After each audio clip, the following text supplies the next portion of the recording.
وما أشكل عليه من أحكامه وموجباته سأل عنه ولا يمنعه الحياء من ذلك. Et là, Cheikh Fawzan nous dit quelque chose de très important. Il nous dit, et ce qui va lui être problématique, ce qui va lui poser problème en termes de jugement, quels sont les obligatifs du ghusl, quels sont les annulatifs du ghusl, comment faire mon ghusl, je ne sais pas. C'est problématique pour moi, je n'ai pas étudié. Cheikh Fawzan nous dit, tu dois demander. Sa'ala anhu. Il doit demander, l'individu se doit de questionner les gens de science pour apprendre sa religion. Et que la pudeur, la chasteté, voire même la pudibonderie, la savire à la pudibonderie, à la je ne sais pas si on dit à la pruderie ou à la prudesse, c'est-à-dire la pudeur excessive qui peut même friser le ridicule, c'est ça, pudibond, c'est quelqu'un qui est d'une pudeur excessive et ridicule. Donc Cheikh Fawzan nous dit attention, ta pudeur c'est bien d'être pudique, mais elle ne doit pas t'empêcher de questionner les gens de science à ce sujet. Allah lui, il n'a pas honte de la vérité. Donc toi aussi, tu ne dois pas avoir honte de chercher la vérité lorsque tu ne sais pas.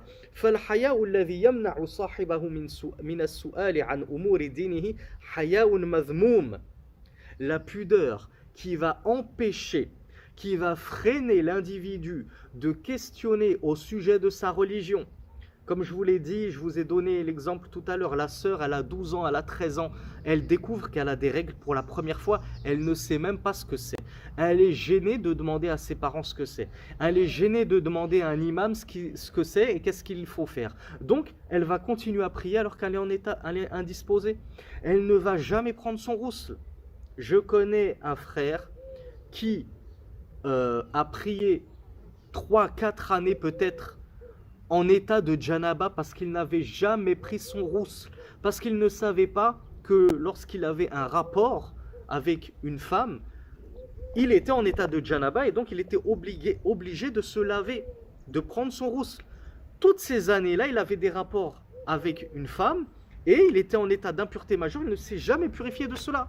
Jusqu'à ce que ce soit quelqu'un d'étranger à sa famille qui lui apprenne. Parce que ses parents ne lui ont jamais appris. Parce qu'il n'a pas demandé aux gens de science. Donc Cheikh Fawzan nous dit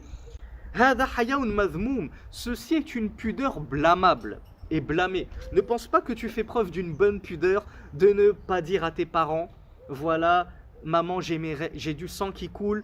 Qu'est-ce que c'est? Qu'est-ce que je dois faire? Est-ce que je peux continuer à prier?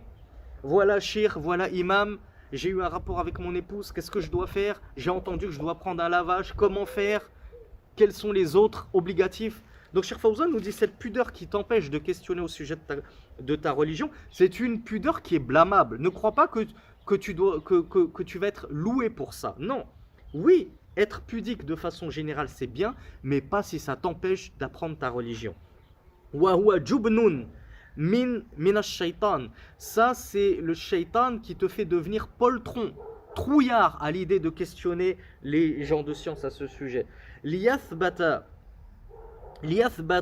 bihi al-insana an istikmal dinihi. Le shaitan va essayer de détourner par cette fausse pudeur l'individu d'apprendre et de compléter sa religion. Et de connaître, il va le détourner de la connaissance de ce dont pourtant il se doit de connaître en termes de jugement jurisprudentiel. L'affaire de la purification est immense, elle est très importante. Et le fait de délaisser la purification, l'apprentissage, la connaissance de la purification est très très grave.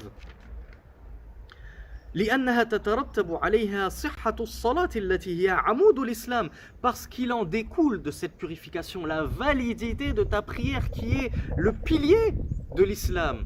Donc si tu n'apprends pas comment te purifier, tu vas passer, comme je te l'ai dit, comme je t'ai donné l'exemple de ce frère, des années à prier alors que ta prière est invalide, puisque tu ne seras même pas en état de purification.